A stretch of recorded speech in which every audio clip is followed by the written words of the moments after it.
Hey everyone, I wanted to do a follow-up to a video that I did very recently called You Don't Need a Massive Audience. And the reason that I wanted to do a follow-up is because I know that from some of the comments that I've received, some of you are feeling a little worried and have a lot of frustration and fear around the fact that maybe your audience isn't growing as quickly as you would like it to, or maybe it's not growing as quickly as you see other people in your industry and niche growing. So I wanted to give you hopefully some inspiration and a perspective shift today, and just kind of add on a few extra thoughts that I had from that video, almost like a follow-up, to give you some encouragement and inspiration and hopefully a reminder to keep going at this and hopefully make it easier for you to ease into and relax around the idea that you really don't need a huge, massive audience to be successful. And even some of the audiences that you see, or some of the followers and creators that you see who do have very large audiences of maybe tens of thousands of people, or even 1,000 people, because it's really all relative. If you have nobody right now, 100 people could be a big audience for you, or 1,000 people could be a big audience for you. So I just want to remind you that it's not an indicator of success.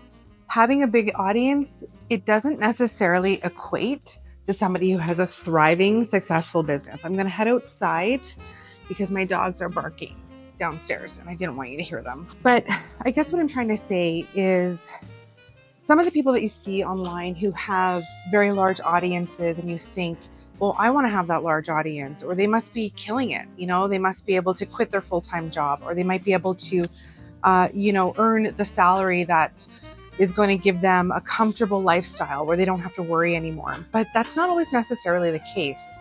We don't know how people got their large audience. I mean, sometimes people grow an audience through very superficial metrics and using a lot of more manipulative tactics. So the audience that you see really is not a loyal audience, which means when they post something or they share an offering or they put out something, a new product, nobody's really buying it.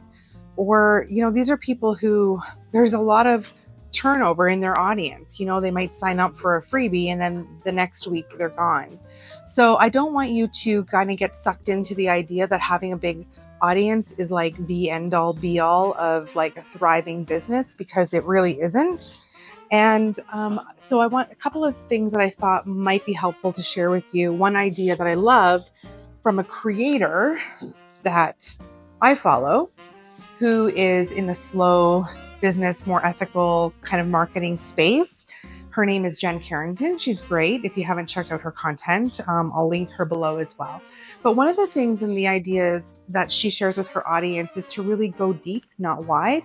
And what this really boils down to, or at least the way that I sort of interpret this and the way that I would kind of want to share this inspiration and this message with you, to help you kind of not have as much fear around the idea of having a smaller audience, is to really hone in and focus on the people that are in your audience now. So even if that's like 5 people, how can you use this time to really connect with them, to really understand their needs, to really understand the challenges and the problems that they're facing today? And how can you build a really deep, resonant connection with the people who are in your audience? And it's really kind of starts from this foundation of building an audience based on connection and shared values and shared beliefs, versus some more of the superficial ways of growing an audience that will make you grow quickly, but again, not necessarily result in having an audience who really cares about what you do or what it is that you're saying. So it's really important to build on the connection that you have.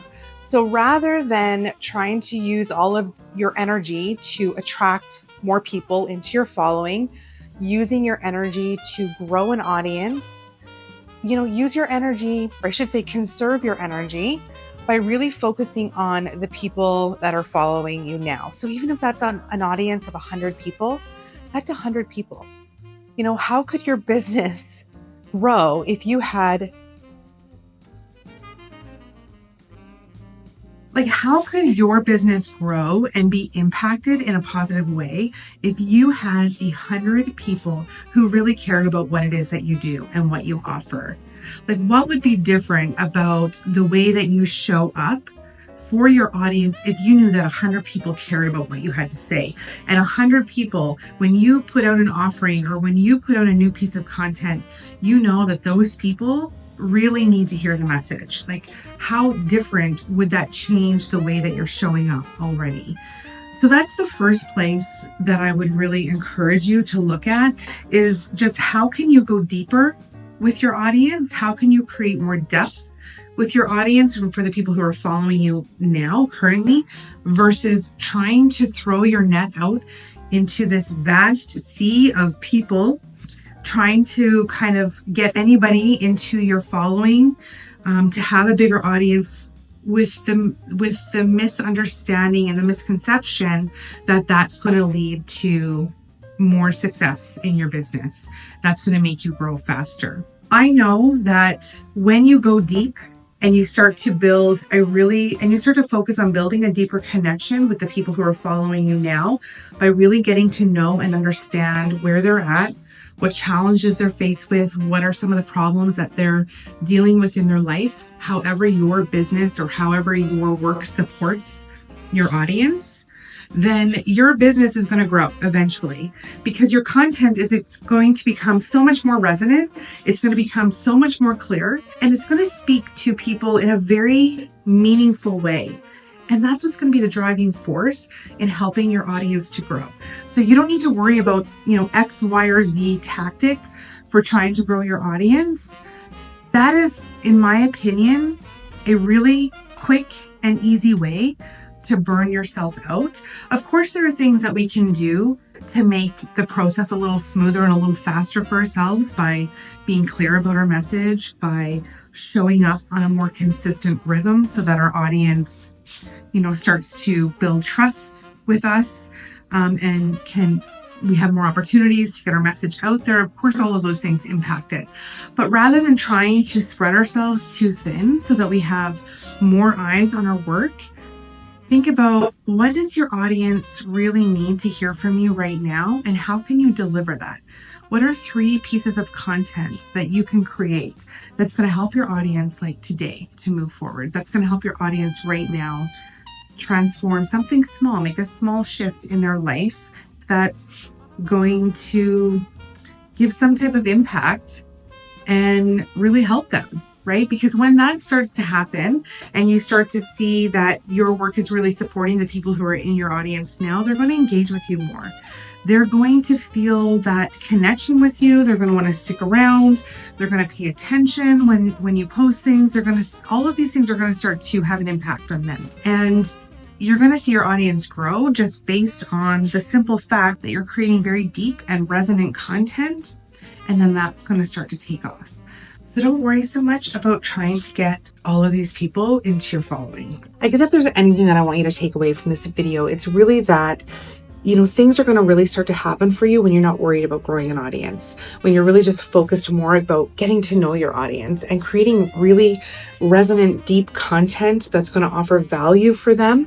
Then all of the other things start to fall into place for you more naturally. So instead of focusing on going, wide with your content or going wide with the approach that you're taking to your marketing, focus on going deep instead, showing up in a very real and authentic way so that you can then start to make that deep connection with the right people versus just anybody, trying to attract anybody into your following, which is only going to lead to burnout down the line. It isn't a sustainable way of growing your business because those people are coming and going all of the time.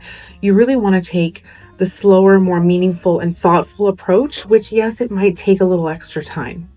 But in the long run, it's going to be less work for you and it's going to be less time in the long run because the people that you're bringing into your vortex, into your sphere, into your online presence are there because they genuinely connect with you. They really feel a vibe with the message and the offerings that you're putting out into the world. So hopefully you're feeling a little less fearful and a little more inspired when it comes to just focusing on the audience that you already have versus going out and trying to attract all of these people into your business. And I would just love to hear any thoughts or comments or anything that you have, or maybe you have experience with this and you can share some helpful insights in the comment section below. I'd love to hear your thoughts. And thank you so much for watching, and I'll see you again next time.